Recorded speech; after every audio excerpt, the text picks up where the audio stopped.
आणखी एक महत्त्वाची बातमी आहे शिक्षण क्षेत्रातलीच। सरकारी शाळेमध्ये शिक्षक होऊ इच्छिणाऱ्यांसाठी आनंदाची बातमी आहे। राज्य सरकारने शिक्षक भरती संदर्भात एक मोठा निर्णय घेतलाय।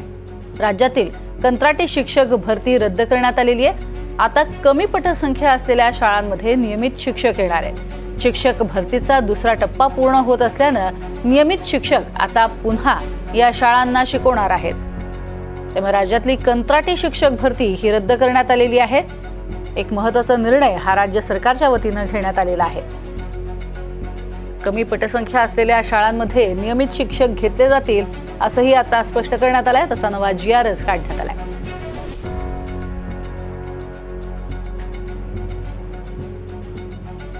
ही महत्त्वाची बातमी आपण बघतोय। एकीकडे सरकारी शाळांमध्ये कंत्राटी स्वरूपामध्ये शिक्षक घेतले जात होते। शिक्षक भरती ही कंत्राटी पद्धतीने मोठ्या प्रमाणात होत होती। मात्र आता राज्य सरकारने शिक्षक भरती संदर्भात हा महत्त्वाचा निर्णय घेतलाय।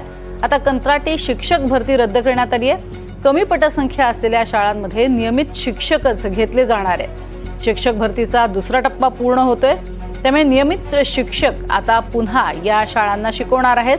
कंत्राटी स्वरूपातले शिक्षक शाळांना शिकवणार नाहीयेत। हा महत्त्वाचा निर्णय झालेला आहे शाळांसाठी, कारण शाळांमध्ये कंत्राटी स्वरूपामध्ये शिक्षक भरती होत होती आणि त्यांच्यामध्ये नियमितता नसल्याने त्याचा परिणाम अर्थातच विद्यार्थ्यांवर, विद्यार्थ्यांच्या अभ्यासावर होत होता। आता मात्र हा निर्णय बदलण्यात आलाय। अधिक माहिती घेऊयात राहुल कुलकर्णी यांच्याकडनं। राहुल, मुळातच कंत्राटी शिक्षक भरतीचे काय काय तोटे होते आणि आता कशा स्वरूपात फायदा होऊ शकेल?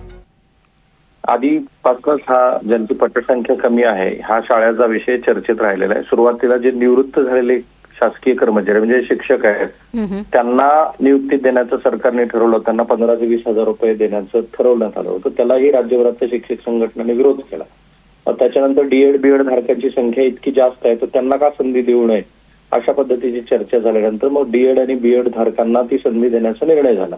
त्यालाही शिक्षक संघटनांचा विरोध होता, कारण कंत्राटी पद्धतीनं शिक्षक भरतीचा दुसरा टप्पा महाराष्ट्रामध्ये सुरू आहे आणि तो टप्पा संपलेला आहे। 3 दिवसापूर्वी त्याचा निकाल जाहीर झालेला आहे आणि म्हणून ज्यांचा निकाल जाहीर झालाय त्या शिक्षकांना या ठिकाणी नियुक्ती करणं शक्य असल्यामुळं राज्य सरकारने या संदर्भातला आधीचा धोरणात्मक निर्णय म्हणजे जो GR होता तो रद्द केला आणि आता ज्यांची 3 दिवसापूर्वी ह्या निकालानंतर नियुक्ती होऊ शकते अशांनाच या ठिकाणी नियुक्त करण्याचं ठरवण्यात आलेलं असल्यामुळं आता कंत्राटी तत्वावरची ही नियुक्ती थांबवण्यात आलेली आहे आणि त्याऐवजी शिक्षण सेवक ह्या पदावरती जे शिक्षक नियुक्त होतील त्यांना इथं संधी मिळेल। पण एक दिसत आहे की ज्यांची पटसंख्या कमी आहे त्या शाळांचं काय करायचं या संदर्भामध्ये सरकारमध्ये अजूनही गोंधळाचं वातावरण आहे। नक्कीच, धन्यवाद या संपूर्ण सविस्तर माहितीसाठी राहुल।